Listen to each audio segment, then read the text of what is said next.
Still they can't get no peace, so they call the Rasta man to get his opinion and decide to throw a party and invite everyone through the state of affairs and the tense position. Please, someone, please call the Kali man. There's a party going down on the other side of town. Everyone is invited. Let's just bring your herb and come. First came a legal sativa, Colombian gold and Sensimilia. Northern light shines at the party. From Morocco to Timbuktu. Ooh, yeah. People come together. There's a party going down. Let's make love and not war.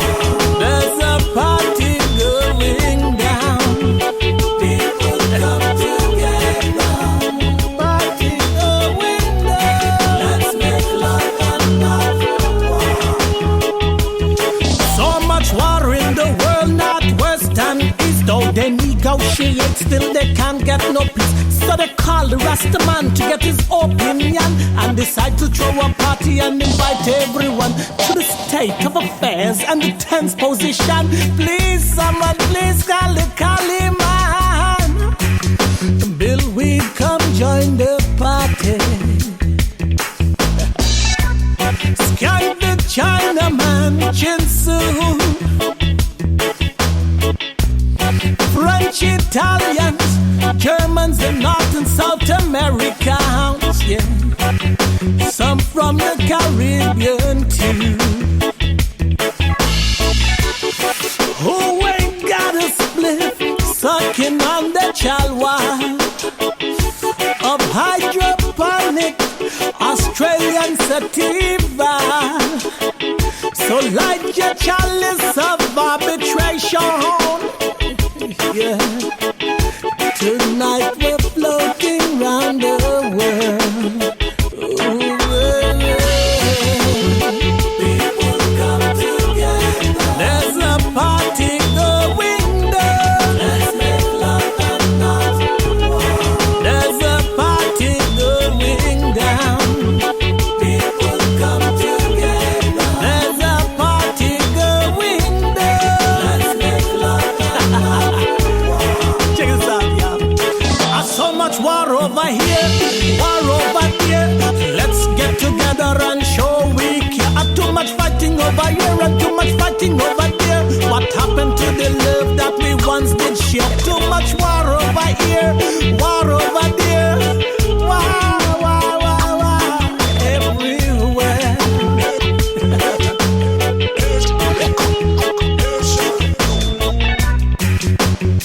People come together. Let's make love and not war.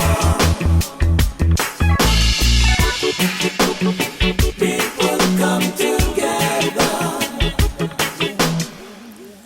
Let's make love and not war. American Freedom Radio does an amazing job at lifting the voice of freedom, and we want to thank them for raising the voice of the marijuana movement. Michael, back to you. Thank you, Casper. Thank you so much. And our next speaker we have lined up here is Heather Haase. Heather Haase is a consultant on drug law and policy for the International Drug Policy Consortium and the Harm Reduction Coalition. And she works mostly here in New York City in the United States. Heather, please walk us through the rough outline of the international drug policy, which is currently governed by these treaties: the Single Convention on Narcotic Drugs of 1961, amended in 1972, and supplanted in 1971 by the Convention on Psychotropic Substances, and then finally in 1988 with the United Nations Convention against Illicit Traffic in Narcotic Drugs and Psychotropic Substances. So if you could just kind of run us through those, and please tell us kind of where the big chunks fit in: this World Health Organization, the Commission on Narcotic Drugs, the International Narcotics Control Board. Basically who does what under the Economic and Social Council of the UN.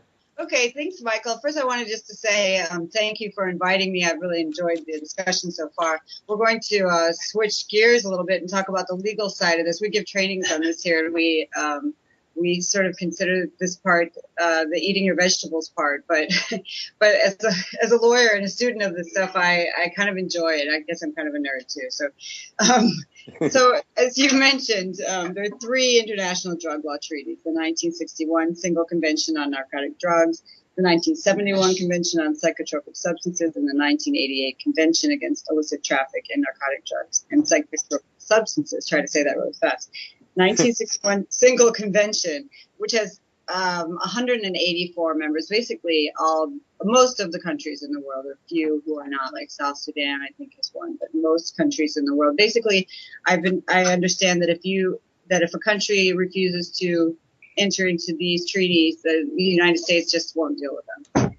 Anyway, the 1961 Single Convention is the one you hear about most often. It's the bedrock. It's truly the bedrock of the international drug control system. And under that convention, the convention limits the production, manufacture, export, import, distribution of, trade in, use, and possession of basically everything: opiates, cannabis, and cocaine to medicinal and scientific purposes. Basically, that just means, for our purposes right here, that there is no recreational use allowed under the treaties. I think Holland and Portugal were mentioned before. Those countries, I'll get into this a little bit later, but those countries don't actually disregard the treaty. They fit into a gray area under the treaties, but every country is in adherence, with exception right now of possibly the United States and coming up with Uruguay. So the other things that the Single Convention did was it established the modern scheduling system that we know of today. There was a scheduling system before, but it established the modern one, and it also, that scheduling system mirrors, or our Controlled Substances Act contains a scheduling system that mirrors that. So that's sort of how it relates to us. But the treaty itself is not self-executing, and that means that countries, it doesn't provide the law. Countries have to enact laws that implement the treaties within their own countries. So that is sort of important. The other thing that the Single Convention does, you have to remember, it has a dual purpose, and that is to ostensibly ensure availability of necessary medications for medical use. So that's also been criticized, though, whether or not that's effective. So the 1971 Convention on Psychotropic Substances was enacted in response to drug use in the 60s, particularly, well, I think most notoriously LSD. And the reason that was made a new convention is because those drugs were not considered to be covered by the 61 Single Convention.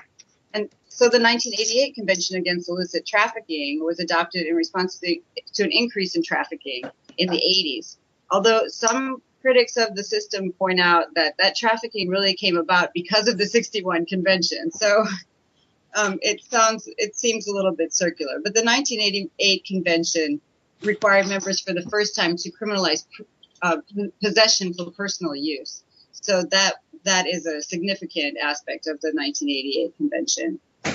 Another notable thing about the 88 Convention is that it specifically states that its implementation should be accompanied by prudence and is subject to the constitutional principles and basic concepts of each country's legal system.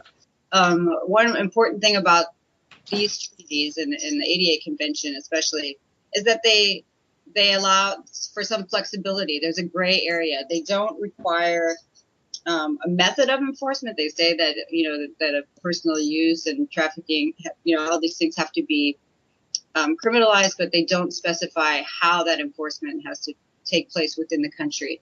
And so that is how Holland, for example, lives kind of in that gray area. Holland actually has laws on the books that prohibit marijuana for personal use, but it follows a policy of non-enforcement of that, of its own laws, basically. And so for that reason, they are regarded as being in compliance with the treaties.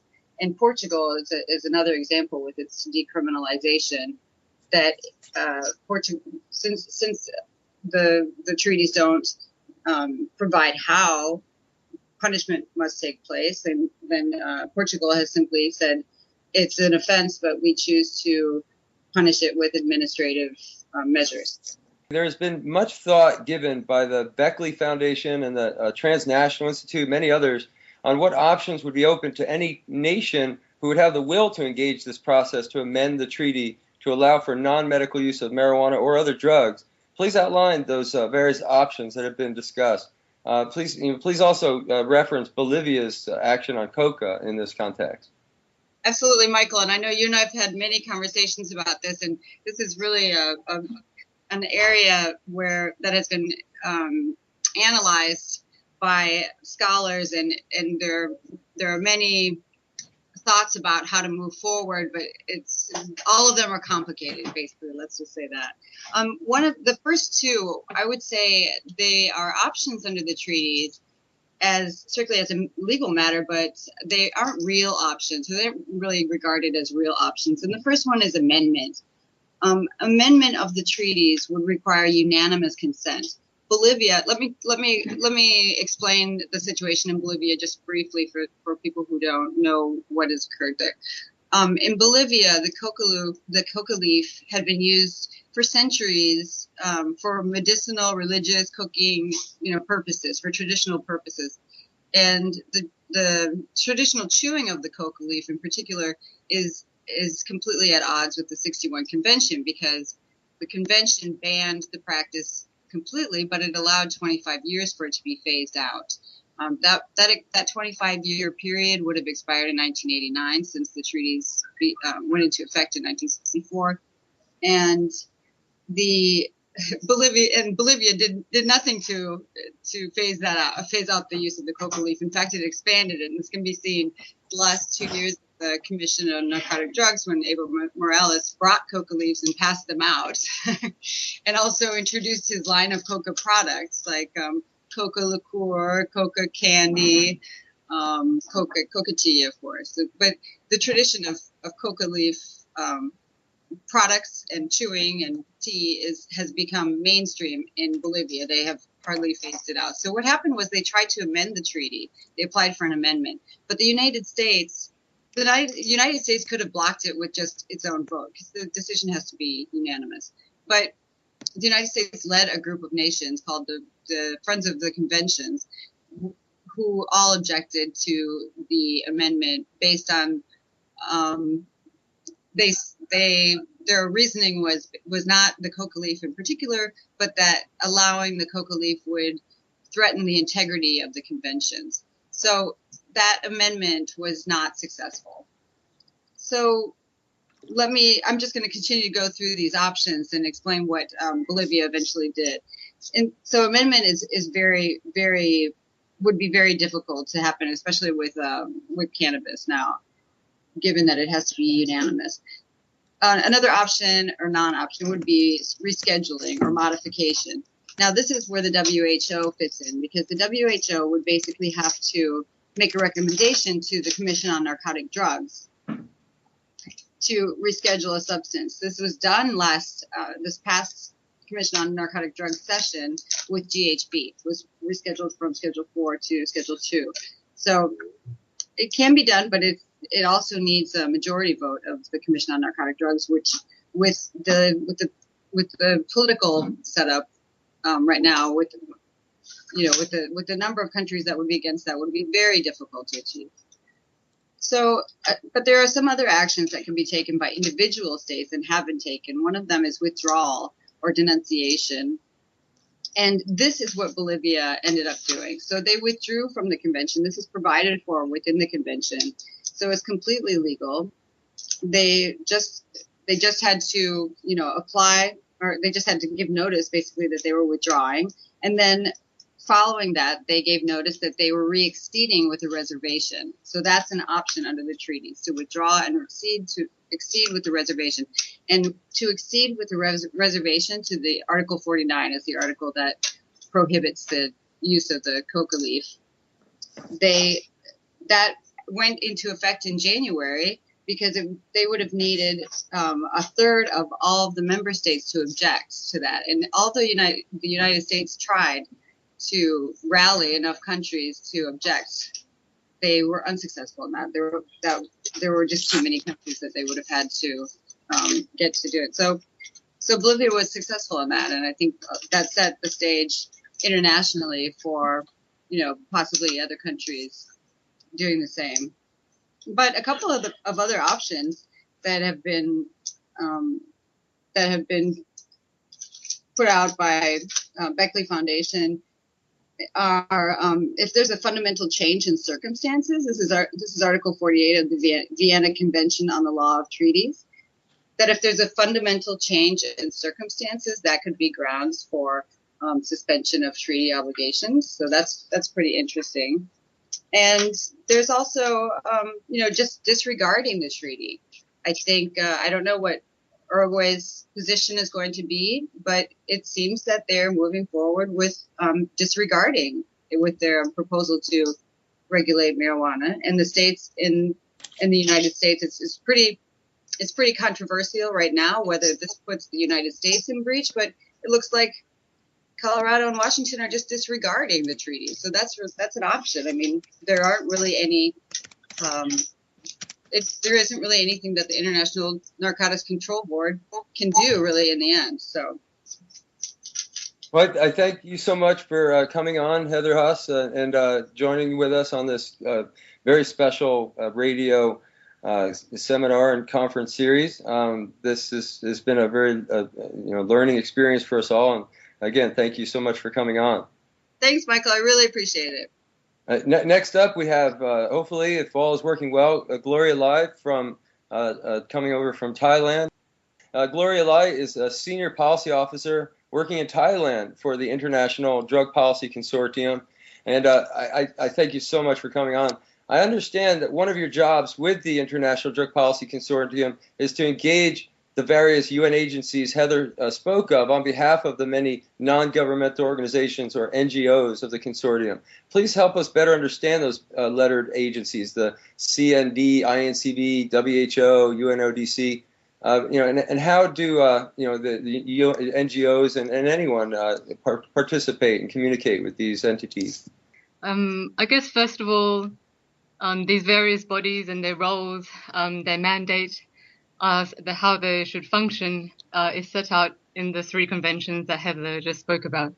And so those key bodies, the CND is the Commission on Narcotic Drugs, and it's the key global peak forum for policymaking on drugs. So you have sitting in that Commission on Narcotic Drugs about 50 member states that are represented theoretically evenly across the world. And they meet once a year in Vienna, and they come to agreement on resolutions as well as a number of other decisions on particular drug issues that have been raised by member states. You then have the INCB, that's the International Narcotics Control Board, and they have they're known as the independent quasi-judicial body that has the key mandate is for monitoring member states' compliance with the drug control conventions. The WHO also has a key role in the system, and one of those main roles is to recommend the scheduling of substances. So the scheduling, how a substance is scheduled under, say, 1, 2, or 3 schedule of each convention depends on would determine how strict controls would be applied to those substances. So the WHO is a key expert scientific body for providing recommendations on how substances should be scheduled and therefore governed by governments. You then have the UNODC, the United Nations Office on Drugs and Crime, and they're a key programmatic implementation body. So they have offices in many countries around the world, key regional offices as well, and they implement a number of programs and training that cross the spectrum of drug issues, from drug control to HIV prevention, drug demand reduction. So those are the key bodies in the drug control system. In terms of how non-government organizations could engage with them, there's a number of ways. And I guess one of them is firstly to have some sort of formal role on a government delegation. There are a number of governments that do have friendly relationships with non-government or civil society organizations, and sometimes invite them to join their delegation to the annual meeting of the Commission on Narcotic Drugs. And in that capacity, they could then liaise, but I guess their authority to influence policy decisions within the government delegation and even to influence national drug policy back home is, of course, another issue. NGOs, importantly, if they have the right status recognized by the United Nations, they can attend some key meetings of these entities that I mentioned before. So the Commission on Narcotic Drugs is the key example. And if you have what is known as ECOSOC status, an NGO can attend, participate, and even make statements in some of the formal sessions of a forum such as the CND. And that also gives you important access to member state delegations. If you wanted to raise particular issues, have a discussion with a government delegation, that's a key opportunity to do so if you're actually in the room with them. Can I just give an example of some of the work that we do and our member organizations and even non-member NGOs? This year, I think there were almost 100 NGOs that came to the Commission on Narcotic Drugs. A lot of them organized seminars during lunchtimes or other hours for officials and for government officials, and also people who work for these international organizations to attend. NGOs go there to also showcase their work, to try to promote them and try to gather more support for them. But it's also, I think, really important to note that I think increasingly so that member states, that government officials will actually welcome these inputs from NGOs, and they want it. And there's almost as if they're starved of information, evidence-based recommendations on what makes good drug policy. And I think NGOs have a really important role to play there in telling them what's happening around the world. So all the stuff that has been shared by people on the program so far, from like John and Heather and Jeffrey, about and Sanho, about what has worked and what hasn't worked. I think some country governments are really keen to find out about that because they don't otherwise have the opportunity to do so. So I'll just stop there because I think I overstepped my time. Well, that's great. I really appreciate that, actually. As an activist working over in Thailand, I was hoping that you could help us understand some of the issues that are drug issues, but maybe not so obvious from this part of the world, that were local, and how those issues are maybe helped or harmed by the international drug policy up till now. Yeah. Our office here is based in Bangkok in Thailand, but we also do work in many other countries in the region. I've often felt that this region, and in terms of when you even look at the level of drug policy debates, doesn't compare with what's happening in Latin America at all. So all that's been discussed so far on your program it's amazing to hear, and it's actually a very lively debate that's engaged in by so many different sectors of society. It's not at all the case in Asia. These tough war on drugs type policies are still very entrenched in virtually in, I would say, every country in the region. And some of the key examples is we still have in many countries compulsory detention as a form of treatment for drug use. This belief that if you isolate someone from society and you lock them up and for a year or two, that would help them get over their drug use, and that would make them stop when they release back into society. The fact that there are incredibly tough penalties for ranging from drug use, possession of even quite small quantities of drugs, tough penalties such as the death penalty. You have the death penalty here in every country in the region except for Philippines that has a moratorium on it. We have opium eradication programs that are carried out in Myanmar as well. You get widespread complaints about abuse from police officers and law enforcement officers.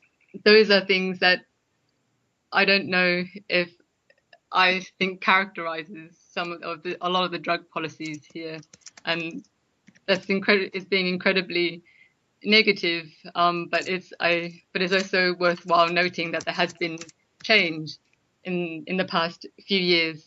There's been this while there's been these tough penalties, this tough approach towards drugs, you still have at the same time some governments becoming more open to offering more evidence-based services to people who use drugs, and particularly in the area of HIV prevention. And in terms of how it's made worse by international drug policy, I think that at the root of all these horrible approaches to drug policies is the idea that drug use is evil and that drugs are evil. And this awful misconception that certain drugs like alcohol and tobacco are not really drugs, but that drugs that have been scheduled under an international convention are awful, evil drugs, the use of which can never be tolerated under any circumstances. I think that comes from the international drug control conventions that we have. And it could be helped if bodies such as the INCB, the UNODC, and influential member states such as the United States were willing to be more open and willing to accept more scientific bases for making drug policies, then that could help make a big change. Well, I thank you so much for coming on, Gloria Lai. I have one more follow-up question that Casper has, and then after this, Jeffrey will go ahead and pick up the questioning of Hannah Hetzer. But go ahead, Casper, with your follow-up question. Yes, Gloria. A lot of countries around the world, oddly enough, do impose a death penalty for possession of marijuana, possession of other drugs, but specifically, the marijuana plant. Now, I can understand a country imposing a death penalty on someone who's committed murder or an horrific crime against nature or another human being that was violent and just god-awful.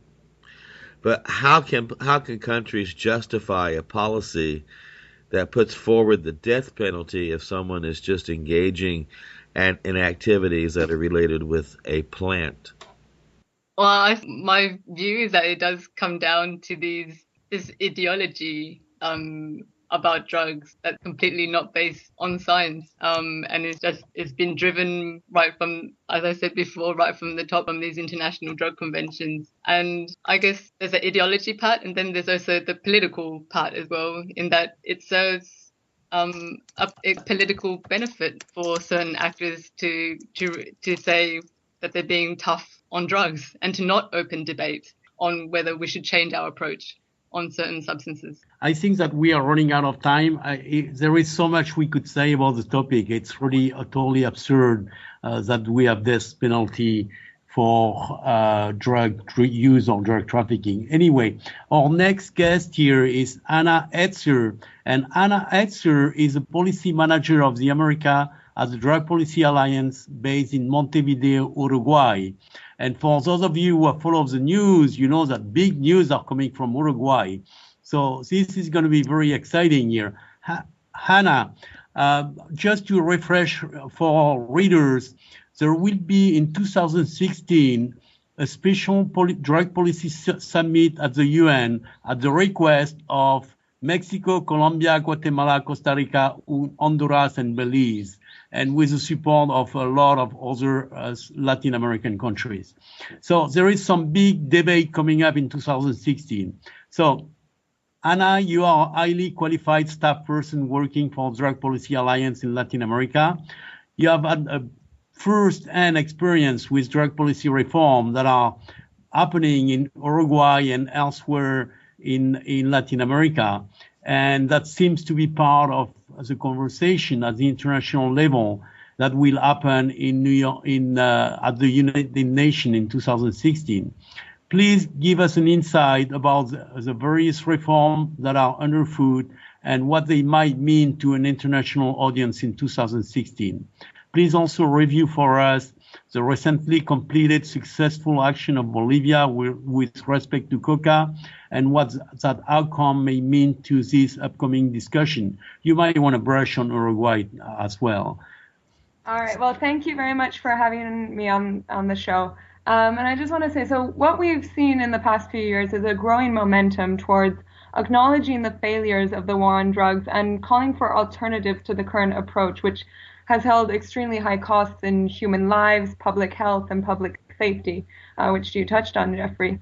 And these calls for a shift away from prohibitionist policies began tentatively at first and are now growing bolder and bolder. So in 2011, we saw the creation of the Global Commission on Drug Policy, where prominent figures such as Kofi Annan, Paul Volcker, and Richard Branson joined former presidents Fernando Henrique Cardoso of Brazil, Cesar Gaviria of Colombia, and Zedillo of Mexico in saying that the time had come to break the taboo on exploring alternatives to the failed war on drugs and to encourage experimentation by governments with models of legal regulation of drugs, especially marijuana.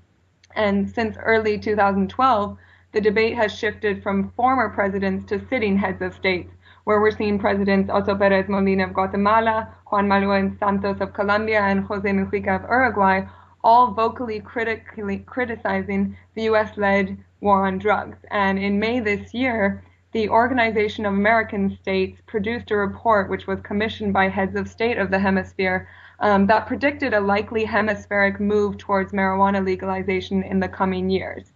And now Uruguay will take this broad regional discussion on alternatives to drug prohibition one step further with its marijuana regulation bill that was approved just 2 weeks ago in the House of Representatives. The Uruguayan initiative represents a concrete advance, which is in line with this growing global anti-drug war rhetoric. And so since that's been passed, also we're seeing increasing movement in Mexico and in Ecuador towards the idea of marijuana regulation. So all of this is to say that the genie has really been let out of the bottle, and I think that this will have significant impacts for the UN debate in 2016. The UN drug control treaties are increasingly losing support and their ability to deter reform. I mean, as Heather mentioned, in January 2012, Bolivia withdrew from the UN Single Convention on Narcotic Drugs in disagreement with the prohibition of the chewing of coca leaf, which is an ancestral tradition in Bolivia among Bolivia's indigenous peoples, and it was readmitted to the UN's Anti-Narcotic Convention with its recognition of the right after an unsuccessful attempt to block it by the US and only 14 other countries. So this was a huge victory against the UN's often senseless drug policies and demonstrates that there is a will and a capacity to reform the drug control treaties, which were created decades ago and are outdated. So the Bolivia coca leaf precedent, along with the growing calls for a shift away from prohibitionist policies in the region, and now Uruguay's marijuana regulation bill, will likely set the UN General Assembly special session on drugs in 2016 as another stage where reform is extensively discussed. And Uruguay has actually already received a letter from the International Narcotics Control Board condemning the approval of its marijuana bill. But it's unlikely that Uruguay will face sanctions from the UN because for it to do so, it requires the will of other countries to place sanctions on Uruguay. But because the political climate is such that few countries in this region maintain a belief in current approaches, this is unlikely. And Uruguay, it will have to defend, and it will defend its rationale behind its decision to legally regulate marijuana at the UN. And from what I've heard from some of the lawyers who are working on this, is that Uruguay will acknowledge that, yes, it is signatory to the drug control treaties, but it is also signatory to many other UN treaties, such as conventions on health, human rights, and development, and that these principles are being harmed by drug prohibition. And that so at the end of the day, Uruguay's commitment to health, development, and human rights trump its commitment to drug control treaties in cases where the latter violates the former. So I think we're at a tipping point where the UN will have to revise and reform its outdated drug policies if it wants to keep up to speed with the reformative and enlightened changes that are taking place. And I think that 2016 will be an important milestone and we'll witness some movement. All right, thank you, Anna. This was a very nice explanation here. Anna, can you please tell us, can you please help us to understand the different perspective of the public in Uruguay versus the public in the US with respect to drug policy? How do they view the need for reform? Do they assess blame for violence on policy, or is violence blame on the drugs, as is often the case in the US? How much does legalization in the US allow more freedom for Latin America to speak out in favor of reform? It's interesting because in Uruguay and in Latin America in general, we're seeing the reverse of the trend that we're seeing in the US, where in the US, the public is way ahead of the politicians on this issue, where now more Americans support marijuana legalization than oppose it, and the politicians are being slow to react to this public shift. Whereas in Latin America, the public remains much more against reform and especially legalization, and it is politicians, academics, and people from the business community who are the ones calling for change. And this could be due to a number of factors. It may be due to a misconception of what legalization actually entails, where people confuse legally regulating marijuana, for example, with the legalizing of narcos, which have wrought havoc on their countries. And in Uruguay, the debate on drug policy reform has not been around as long as it has been in the United States. There's also a clear generational divide in Uruguay where young people are more open to reform and older generations are adamantly against it. And this may be related to lack of knowledge and contact with marijuana. I mean, in the US, there was a whole sort of flower power movement where many people either used or knew of people who used marijuana. And when you know someone who has used marijuana personally, it often becomes more difficult to vilify the drug or the user. And many of the older generations in Uruguay, and I'm talking post 40 or 50, which make up a significant part of the Uruguayan population as it's an aging country, are so removed from marijuana that the stereotypes and fear tactics are more easily adopted. However, by the way, Anna, can I just interject here? Could it be also that drug possession is legal in most of Latin America? Yeah, that's actually what I was just going to get to. Okay. So among younger Uruguayans, marijuana use is fairly widespread because in Uruguay, the personal consumption of all drugs is legal, but all forms of access to it are penalized. So many see, this marijuana regulation proposal is an adjustment to fix a contradiction in Uruguayan law where use is legal but access is illegal. So in some of the other Latin American countries where it hasn't been, I mean, there are quite a few where it's at least certain decriminalization proposals have been accepted or put forward. But Uruguay is one of the most far-reaching of the Latin American countries in progressive measures with drug policy. And so many sort of see this marijuana regulation proposal as an adjustment to fix a contradiction in Uruguayan law where use is legal but access is illegal, which does nothing but feed a growing black market and put money into the pockets of organized crime. So Uruguay actually doesn't face many of the problems associated with marijuana and other drugs. It doesn't have a mass incarceration problem like we do in the US. It doesn't have major substance abuse problems, and drug trafficking hasn't had the violent effects it has had on other Latin American countries. But an interesting point is that though Uruguay is one of the safest countries in Latin America, it also has one of the highest rates of perception of risk among its population. So in other words, many Uruguayans perceive their country to be much more dangerous than it actually is. And a study came out showing that Uruguayans believe Montevideo, the capital, to be more dangerous than Colombians living in Medellin believe their city to be. So this perception about rising insecurity related to drug trafficking is why the Uruguayan government has proposed legally regulating marijuana to bring a market that already exists but is currently in the hands of organized crime under government regulation and control, and to separate the marijuana market from that of other more dangerous drugs.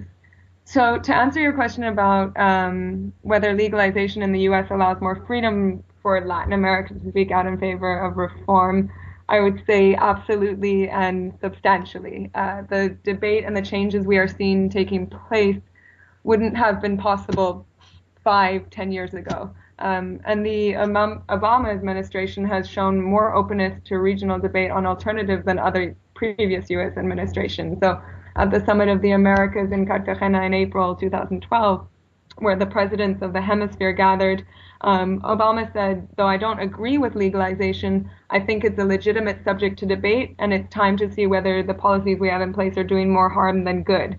And this is a major shift in rhetoric, and I think helps allow the debate to flourish. And many Latin American countries no longer feel as much under the U.S.'s thumb on this issue, particularly because the problems have become so aggravated, and partially because of the U.S.'s new openness. But so really the key factor has been the legalization of recreational marijuana in Washington and Colorado last November, and that put the U.S. in a position where if it tries to respond and to repress international reform, it's just going to be labeled hypocritical. And this is the same with the UN, where the U.S. can't push the UN to enforce its drug control treaties against Uruguay, because then it would have to face sanctions itself for the states within its territory that are possibly breaking with UN conventions.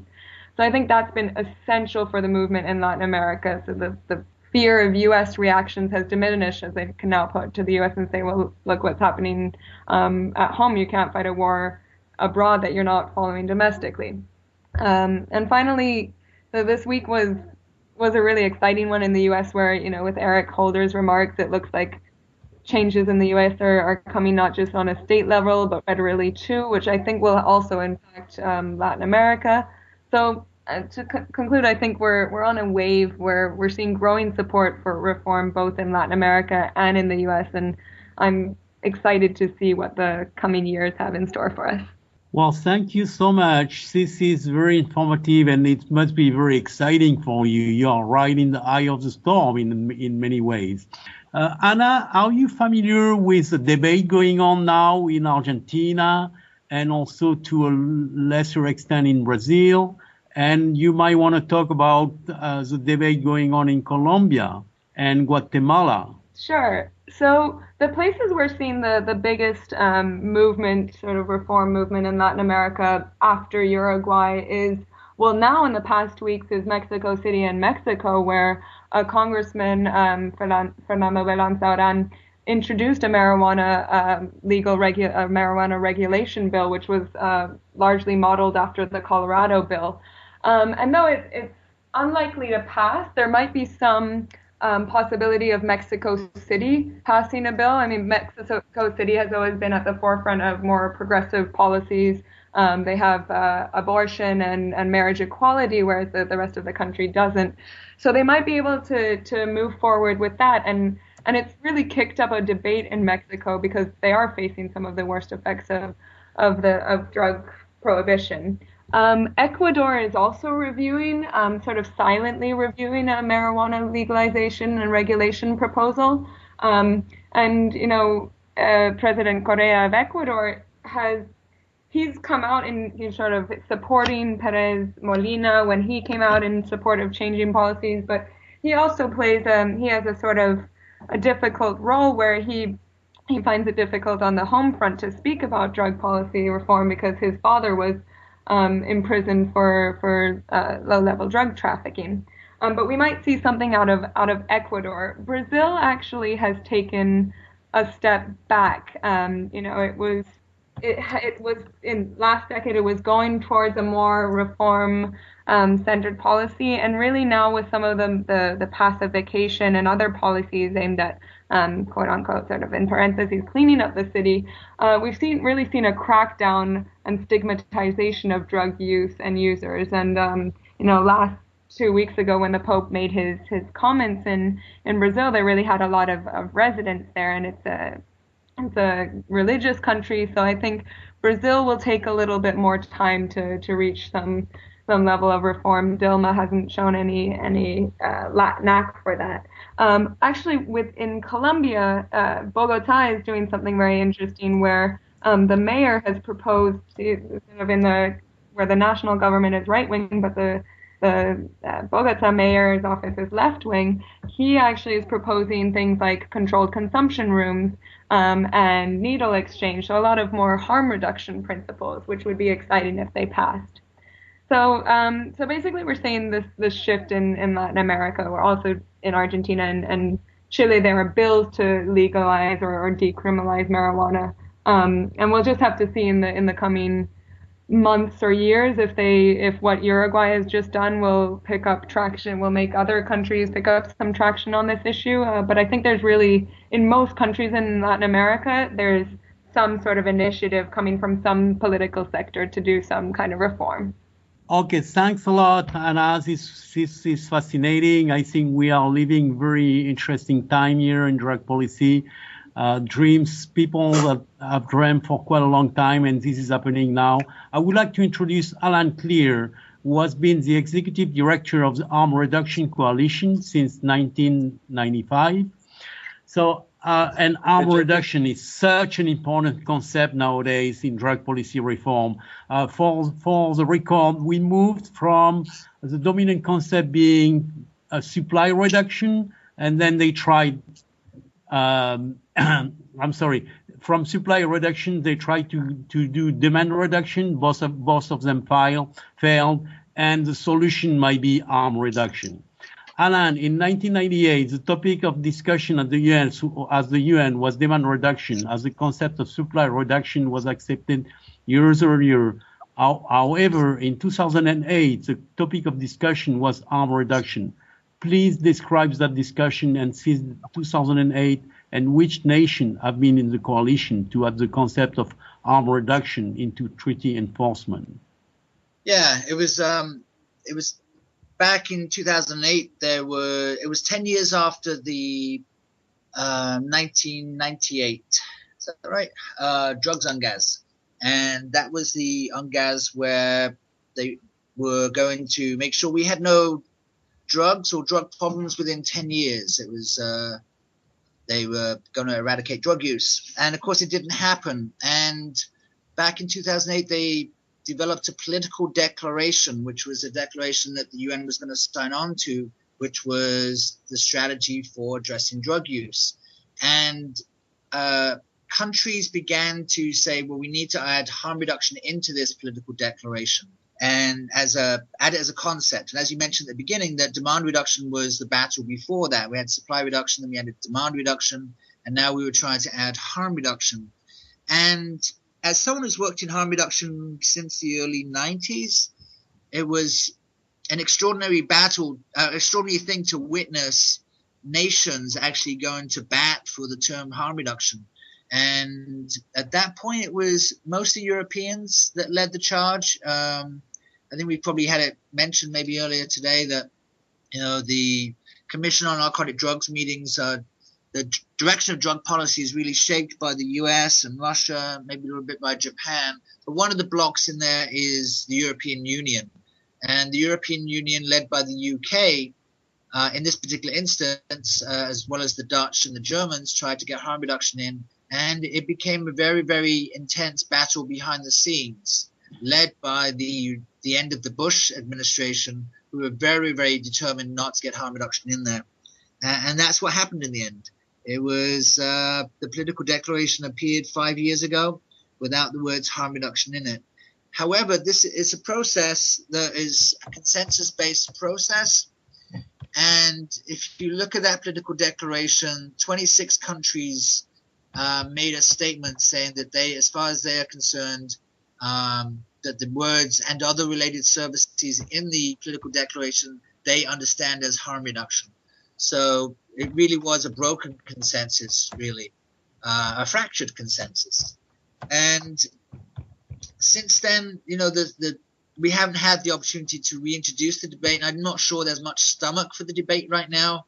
But within the process of putting together resolutions, non-binding resolutions from the UN, different aspects of harm reduction have begun to appear. So resolutions that deal with HIV and resolutions that deal with drug overdose have been introduced, and they are essentially it's another way of introducing harm reduction strategies into the UN vocabulary. Thank you, Alan. That was very informative. So your harm reduction work has contributed to resolution being successfully adopted by the Commission on Narcotic Drugs. Please take us through the experience and tell us what it means, both as an example of great activism, but in terms of harm reduction's acceptance as a doctrine. Yeah, this is what we're talking about here was the passage of the overdose resolution last year, because as the United States actually leads the world in terms of developing interventions that address opioid overdose. So we as activists and grassroots activists began to put tools into the hands of drug users and education into the hands of drug users to combat drug overdose. We mostly did this through syringe exchange programs. So what we were mostly talking about was heroin overdose, because you hear a lot of discussion now about how prescription drug overdose is skyrocketing in this country. But if you compared that to those areas of the country where we've been doing overdose prevention amongst heroin users, you see the heroin overdose go down, which it's an interesting way of looking at it, and that we've actually been effective. And the rest of the world has begun to follow our example of providing naloxone, which is a heroin antidote or an opioid antidote to drug users, through grassroots action, through programs, through education. We prescribe naloxone to drug users. And so we thought this would be a great thing for the UN to look at. So we started networking. We talked to different diplomats who are involved with the Commission on Narcotic Drugs. We actually had some conversations with the US delegation, the work CND. We certainly helped with the language, develop the language of the resolution. But one of the big things we did was, champions for this, who ended up being the Czech Republic, really. It was actually sponsored by, it was the first time that Israel had ever introduced a resolution, which is this one. And I think it was the European Union, but Denmark, for some reason, introduced it. But it was the Czech Republic that did all the behind-the-scenes work.